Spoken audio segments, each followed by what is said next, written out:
ay rated SPG. Striktong patnubay at gabay ng magulang ang kailangan. Maaaring may masiselang tema, lengguwahe, karahasan, sexual, horror o droga na hindi angkop sa mga bata. Mga lihim na unti-unting bumabalot sa bawat karakter. Pagtataksil na parang laso na dahan-dahang kumakalat. Paghihiganti na nag-uugat sa sakit ng nakaraan. At mga relasyong unti-unting nadudurog dahil sa maling desisyon ng bawat isa. Kaya kinakailangan ang masusing paggabay ng magulang. Dahil ang bawat eksena ay mailalim. At ang bawat desisyon ay may kapalit. Tuluyan nang nahulog si Paulo sa mapanganib at mapanuksong patibong ni Thea. Hindi na ito simpleng pagkakamali. Hindi na ito isang saglit na kahinaan. Isa na itong apoy. Na patuloy na lumalakas. Sa bawat pagkikita nila. Sa bawat titig na may halong tukso. Sa bawat haplos na may kasamang pagnanasa. At sa bawat sandali na pinipili nilang talikuran ang kanilang konsensya.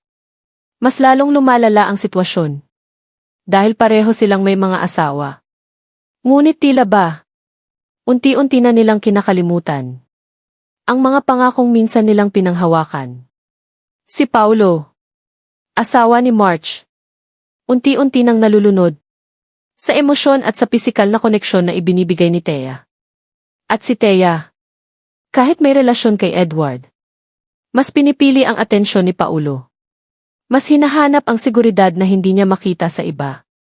Isang desisyon na magdadala sa kanya sa masalimuot at mapanganib na kapalaran. Sa kabilang banda, si March, na natiling bulag sa katotohanan. Hindi niya nakikita na unti-unti nang sinisira ng sarili niyang asawa. Ang pundasyon ng kanilang pagsasama. Buong puso siyang lumalaban. Buong puso niyang gustong ayusin ang lahat. Sa bawat pag-uusap nila ni Paulo, makikita ang kanyang sinseridad. Ang kanyang mga mata, punong-puno ng pag-asa. At kasabay nito ang takot. Takot na baka tuluyan ng mawala. Ang init ng pagmamahalan nila noon. Ngunit sa likod ng mga ngiting pilit. At mga salitang may alinlangan. May sugat na. Hindi niya nakikita. Isang sugat na araw-araw lumalalim. Ang pagtataksil ni Paulo. Habang si March ay patuloy na lumalaban. Si Paulo naman ay unti-unting nadudurog. Nahati ang kanyang isip. Nahati ang kanyang damdamin. May mga gabi na hindi siya makatulog. Iniisip niya ang sakit na maaaring idulot niya kay March. Ang katotohanang maaari niyang sirain ang lahat. Ngunit sa tuwing haharap siya kay Thea, nawawala ang lahat ng alinlangan. Parang may puwersang humihila sa kanya. Pabalik sa kasalanan. Isang siklo na paulit-ulit na hindi niya matakasan. Samantala, si Edward, walang kaalam-alam. Hindi niya alam ang tunay na nangyayari sa pagitan ni Thea at Paulo. Abala siya sa sarili niyang laban. Ang kawalan ng trabaho. Ang unti-unting pagkawala ng kumpiyansa sa sarili. At ang bigat ng kanyang nakaraan. Napilit niyang tinatakasan. Habang siya'y naghahanap ng paraan upang makabangon. Hindi niya napapansin na ang taong pinagtitiwalaan niya ay unti-unti nang lumalayo. Hindi lang sa damdamin, kundi pati sa katapatan. Ngunit sa likod ng lahat ng ito, may mas madilim na plano. Unti-unti itong nabubuo. Nakipagkasundo si Edward kay Ian Consley. Hindi ito simpleng hakbang. Hindi ito basta pakikipagsabuatan. Isa itong desisyon na maaaring sumira. Hindi lang sa kanya, kundi sa lahat ng taong nasa paligid niya. Ang layunin niya, iisa, maghiganti sa kanyang ama, si Greg. Ang sugat ng nakaraan. Ang galit na matagal ng kinikimkim. Ngayon, ito na ang nagtutulak sa kanya. Papasok sa isang mundong puno ng panlilinlang at manipulasyon. Kasama si Ian Consley. Unti-unti nilang binubuo ang plano. Paano pababagsakin ang kumpanya ng Torre Campo. Isang kumpanyang hindi lang simbolo ng kapangyarihan, kundi pati ng impluwensya ni Greg. Sa bawat hakbang, lalo silang lumulubog. Sa isang laro ng kapangyarihan, kung saan walang kasiguraduhan. Para kay Edward, ito ang kanyang paraan upang makabangon. Upang maibalik ang dignidad. Upang patunayan na kaya niyang tumayo sa sariling paa. Ngunit ang tanong, hanggang saan? Hanggang saan siya handang lumubog? Para lamang makamit ang kanyang layunin? Habang ang mundo ni na Paulo, Thea, March, Edward, Consley at Greg ay patuloy na nagbabanggaan. Ang tensyon ay lalo pang tumitindi. Ang mga lihim nagiging pabigat. Ang mga desisyon may kapalit. At ang bawat isa, napipilitang harapin ang sarili nilang katotohanan. Sa huli, walang kasiguraduhan. Sino ang mananalo?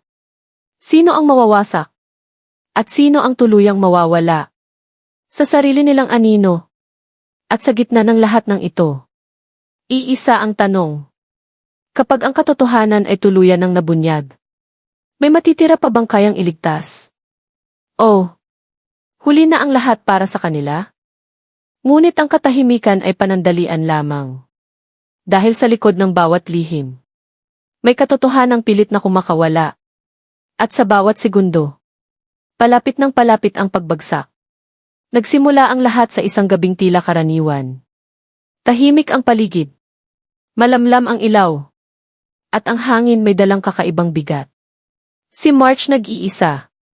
Nakatayo sa gitna ng kanilang tahanan. Ang tahanang dati puno ng tawanan. Ngunit ngayon punong-puno ng katahimikan. May kung anong nararamdaman si March. Isang kutob. Isang kaba na hindi niya maipaliwanag.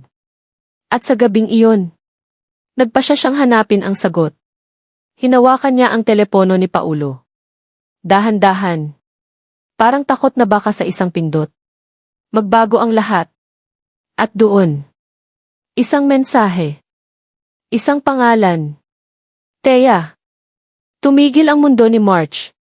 Isang saglit. Na parang walang hangin. Isang sandali. Na parang tumigil ang oras. Binuksan niya ang mensahe.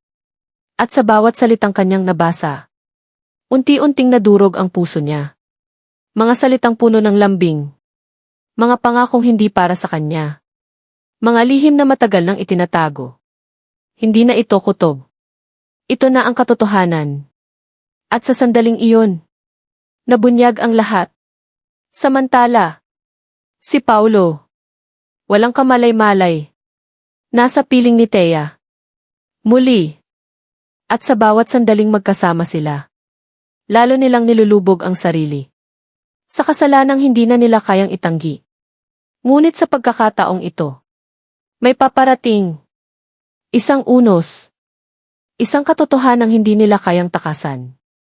Sa kabilang dako, si Edward.